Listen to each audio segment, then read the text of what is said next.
Welcome back, Toddler Tribe. Today we are continuing where we left off from our last episode. We talked about the power of 7% and how only 7% of meaning based communication is delivered through our words. So if you haven't listened to that episode yet, it's around 15 minutes long. You might want to hit pause, go back, and get your feet underneath you before you do. If you happen to be listening to this sometime after May 1st, 2026, then go right ahead and order your book. It's called Talk to Them Early and Often, and you can catch up that way by actually reading the first few chapters of the book. Okay, let's dive back in. Today, last time I gave you the 5 let's see. How did I say it? Last time I gave you the 5 connection outcomes. Yes, that's a great way to say it. 5 connection outcomes that you want your words to have when you are talking to young children. And just as a caveat, everything we talk about here applies to every other human being in your life because this is the science of human connection and human language, not just kids between 0 and 5. So if you find yourself feeling like, oh, this might work with someone else, try it because it will. Last time I gave you those 5 connection outcomes. Today I want to give you some examples of what that might sound like when you're talking to little kids. But first, let's ground into a linguistic concept called receptive and expressive language. If you are not familiar, it's really quite simple until it gets very complicated, like most truths in the world, right? So language goes 2 ways. Communication is a 2-way street. And from children's perspectives, when you talk to them, when you sign to them, when you sing with them, all the other language links that we talked about in the last episode, that they're receiving that information from you. That's called receptive language. I want you to think of it like a game of catch, where you are throwing the ball. That's your output, and they are catching it. They're receiving it. So receptive language is the primary communication strategy of preverbal kids between birth and 2 years old. And as they start to become more emerging in their verbal capacity, right, those first words, first phrases, first sentences, then it's more of a 2-way street. But one of the reasons why, especially in the newborn and the infant phases, it can feel so overwhelming to us as adults as we're just putting it all in and getting very little back compared to what we're used to getting back when we have conversations with other people who have a complete verbal language of their own. So if that's where you are in life right now, know that I see you. And what you say and how you say it still matters a lot. Because the quality of what you put in, what kids receive from you, when they can't talk back to you yet, is where the growth actually is happening. It's invisible. I call them the invisible learning years, birth to 3. It matters how you communicate because you are designing, you are the designer, you're the architect of that growing brain and the connections that are made and the dictionary that is being developed and their lexicon and how they understand what it feels like to talk to other people and all of it. You are the designer. So don't overlook it and think that just because they're not talking back to you yet, it's wasted energy to pay attention to your words and pay attention to your nonverbal communication. It's actually when you need to pay more attention to it. Okay. So let's read, shall we? 5 ways healthy relation. Try that again. 5 ways healthy receptive language builds a child's brain. Communication is like a game of throw and catch. Expressive language is when children throw vocal orations, words, signs, gestures, crying to you to show what they are thinking or feeling. Receptive language is when infants and toddlers catch your reactive or responsive words and their implied meaning. Preverbal infants and toddlers with limited language work hard to communicate, express their needs, wants, and desires. Conversely, you speak over 20,000 words, phrases, and sentences in their presence every day. Whoa. Here are 5 ways that well-chosen words grow young brains, hearts, and bodies. First of all, before I continue, can we just talk about the fact about how much you talk? This is research-based. Over 20,000 words, phrases, and sentences in their presence every day.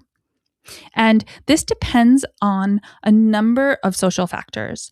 Male versus female, spoiler alert, females speak way more words than men do every day. They're more efficient with their language. It's so fascinating, isn't it? Anyway, that is not the focus of this book. But how much you speak, the quantity of words that are coming out of you does not directly correlate to the quality of those words. That's very important to understand. Just because we talk more doesn't mean we say more. Woo! What? Yeah. In fact, it's the exact opposite with littles. We need to say less. Less is more for them. We'll get into that as we get further into the book. But the way little brains who are growing quickly process is slower than how you do. And so to give their developing brain the best chance to process what you're saying and make meaning of it, you need to say less. And you need to use silence as a strategy to allow them to process. Fascinating, isn't it? All right, so last time I told you that your goal is to use words to do 5 things. Foster connection and collaboration with adults and peers. An example of this, when you're talking to an infant or a toddler, could sound like, "Exciting news! I have something to tell you. Would you like to hear it?" My words connect. Exciting news. Those are connecting words. I have something to tell you. Those are connecting words. Would you like to hear it? Those are collaborative words. Ooh, man. It's wild, isn't it? How clear we can be when we use intention to choose our words. What do we often tend to say? Listen to me. Do you hear me? What did I just say to you? Short sentences. That's about the best I can give that. It gets a D- at best. Can you hear the difference? But more importantly, can you feel the difference? Because that is how kids process. They're feelers. It has to feel aligned for them to be able to grab the healthy meaning.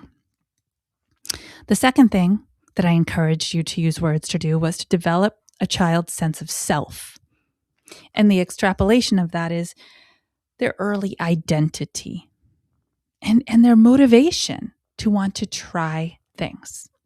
So an example of that, when a child is doing something and they're trying really hard, but it's not working, is to just name it.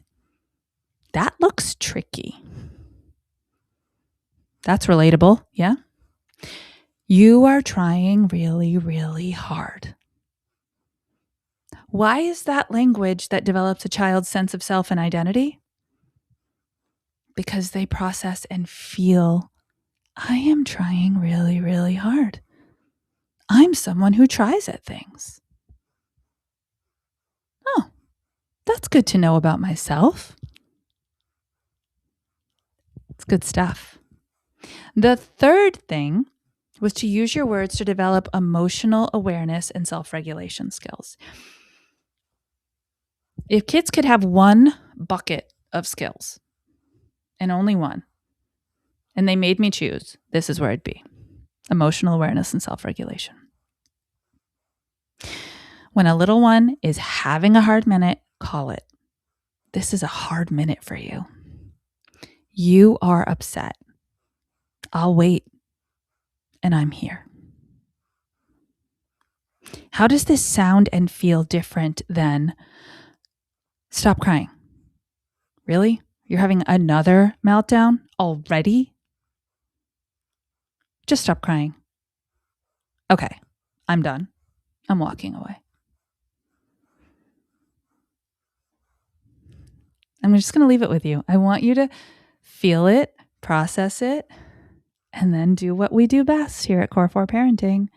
Get out there and listen to yourself. Become self-aware so you can teach them to be self-aware. Become self-regulated so you can teach them to self-regulate. Number 4, you want your words to act as a catalyst to engage their brain. Turn it on. Do some critical thinking, some problem solving. They are stacking Duplos, the big chunky plastic bricks, right? And they keep trying to put them together, and the two pieces won't go together. And they try over and over. You wish your Duplo blocks would stay together? I have an idea. Would you like to hear it? Connecting words, right?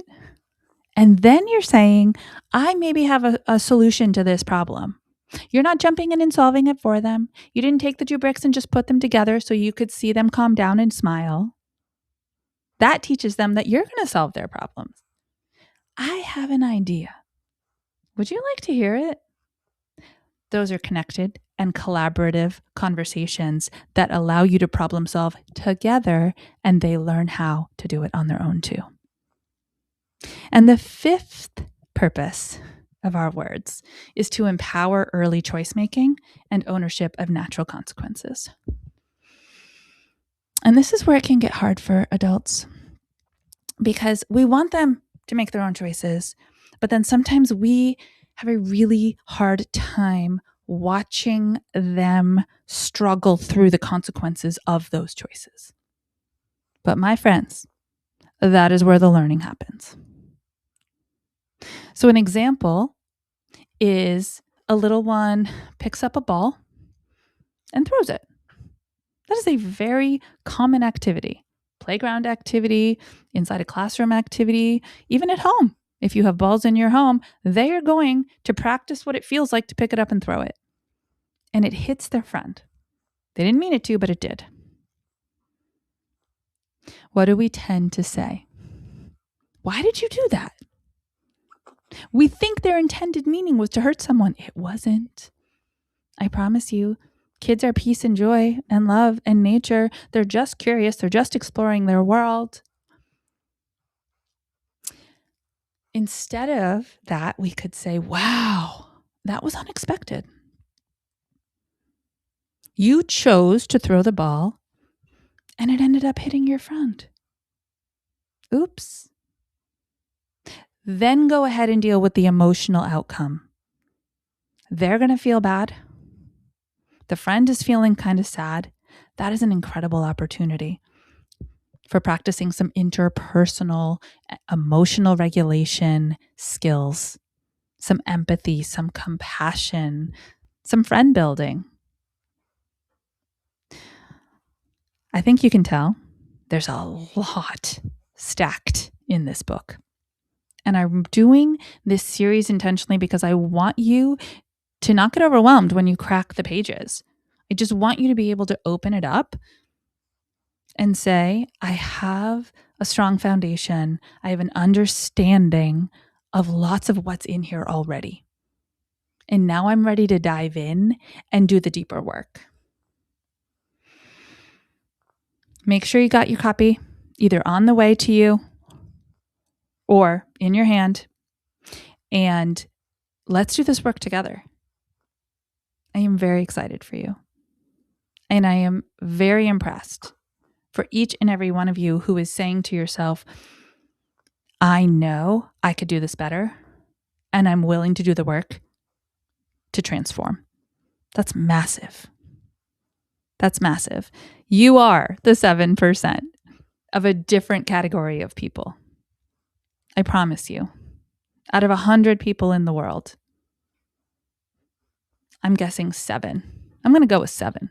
I have no scientific data to back this up. This is relational, lived experience data. If I asked 100 people if they wanted to explore the way they talk to others and see if they could transform it to form deeper connections and really say what they mean, I bet 7 would take me up on it. So give yourselves a big old pat on the back. Give yourselves a lot of grace and love. And let's keep doing the work, Toddler Tribe. Until our next episode, stay mindful and proactive as we transform the toddler years.